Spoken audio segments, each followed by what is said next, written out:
I still remember the way sunlight used to pour into that mansion. Golden, heavy, and cold all at once. It would spill across the marble floors, catching on the crystal chandeliers and the edges of furniture that cost more than I'd make in 10 years. Every morning I'd stand there for a moment before picking up my duster and whisper to myself, "Don't break anything today, Maria." I worked for Mrs. Harrington, a woman whose perfume lingered longer than her warmth. Everything about her life was polished, her clothes, her words, even her smiles. I was just a maid in her grand world, a shadow in uniform. That morning, the house felt louder than usual. Her bridge club was coming over. Women who sipped tea like royalty and gossiped as if their words were silk. I was in charge of cleaning the sitting room, where the centerpiece was a tall Italian vase, white porcelain with blue hand-painted lilies. It stood like a fragile throne by the window. Mrs. Harrington's voice echoed from the staircase. "Maria, make sure there's no dust on the vase this time. It's a family heirloom. You understand what that means, don't you?" "Yes, ma'am," I said, keeping my tone low. I'd cleaned that vase 100 times. But that morning my hands were shaky. I hadn't eaten breakfast. My stomach was tight from nerves and from the thought of my mother waiting at home. Coughing again, her medicine bottles half empty. As I wiped the vase gently with the corner of a soft cloth, my elbow brushed the banister. The vase rocked slightly. My heart stopped. No, no, no! I reached for it, but gravity was quicker. The sound of shattering porcelain filled the hall, sharp, final, and unforgiving. Tiny blue shards scattered across the marble like fallen stars. I stood frozen, breath trapped in my chest, eyes wide. Mrs. Harrington appeared almost instantly, her heels striking like gunfire on the floor.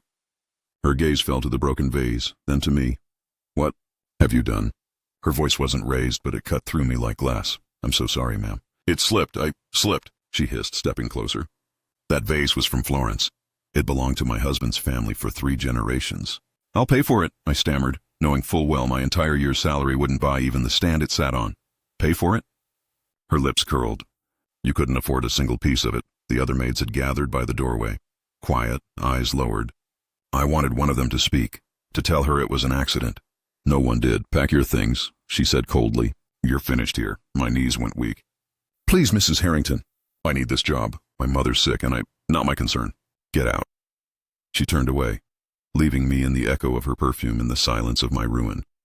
That night I left the mansion with my small suitcase and a single pair of shoes that squeaked in the rain. I looked back once, the windows glowing like indifferent eyes, and promised myself never to let anyone make me feel that small again. The years that followed were unkind but honest. I took every job I could, cleaning offices, waiting tables, caring for the elderly. I learned that work done with dignity is still noble, even when unseen. I stopped resenting rich people and started studying them instead. How they carried sadness in expensive clothes. How loneliness looked the same in every language. It was during one of those long years that I got my nursing certification. My mother used to say, "God gives the hardest tests to the ones who serve." I didn't know if I believed her back then. But when I saw my first patient smile after a long night, I started to. One winter evening, the hospital hallways smelled like antiseptic and rain.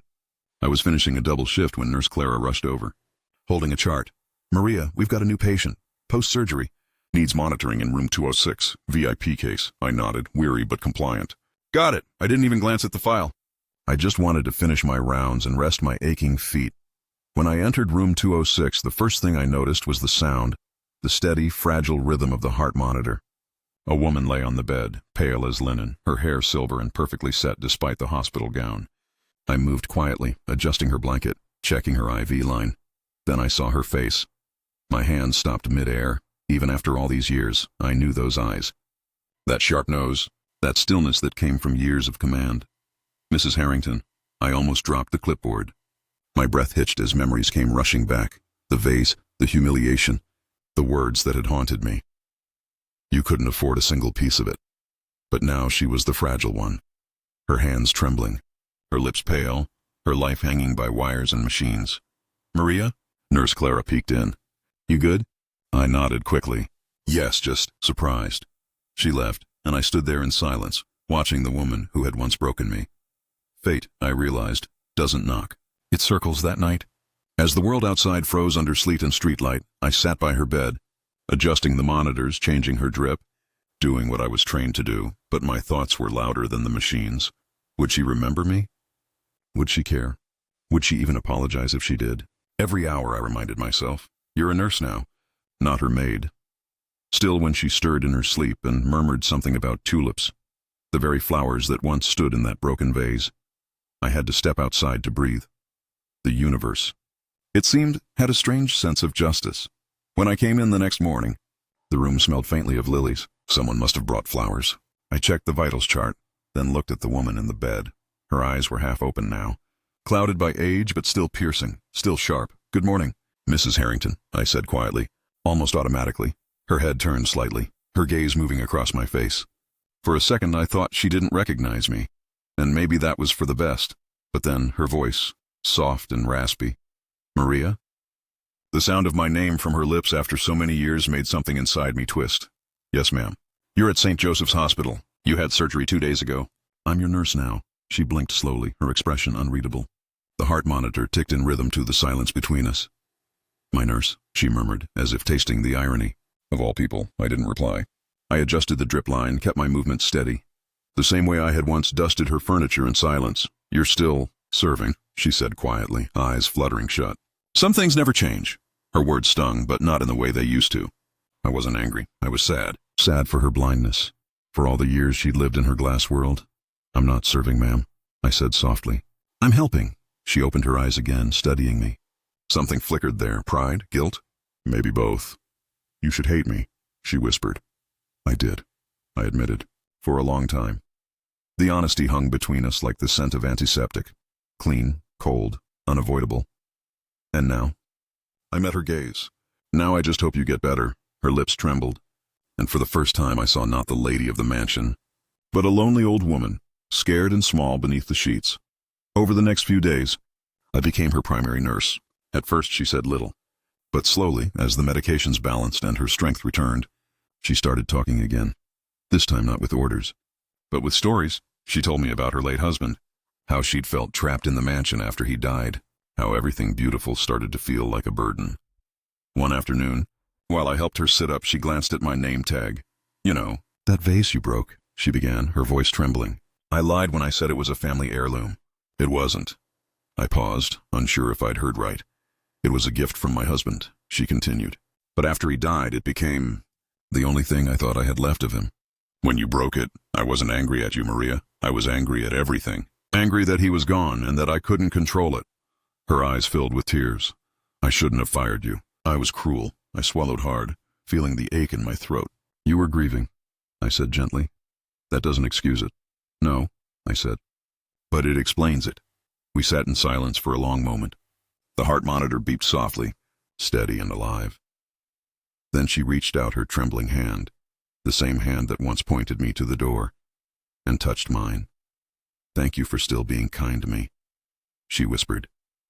Even after everything, I held her hand. "Everyone deserves a second chance, ma'am. Even the people who didn't give us one." Her fingers tightened around mine, fragile as paper. When her discharge day came, she insisted on walking out herself, refusing the wheelchair. I walked beside her, carrying her coat. She paused at the hospital door, looking back at me. "You said you cared for your mother," she said. "How is she?" "She passed away," I said softly. Her eyes glistened.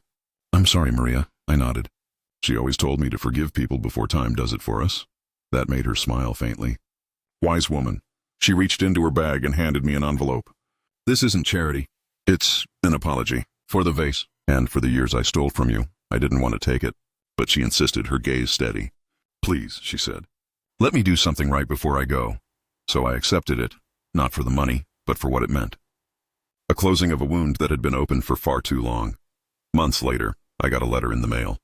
It was from her lawyer. Mrs. Harrington had passed away peacefully in her sleep. In her will, she'd left a donation to the hospital and a note addressed to me. "Maria, you taught me what grace looks like when it's not wrapped in luxury. You reminded me that forgiveness is the only thing that lasts longer than porcelain. Thank you for showing me what humanity feels like again. Eleanor Harrington." I sat there for a long time, holding that note, tears slipping down my face.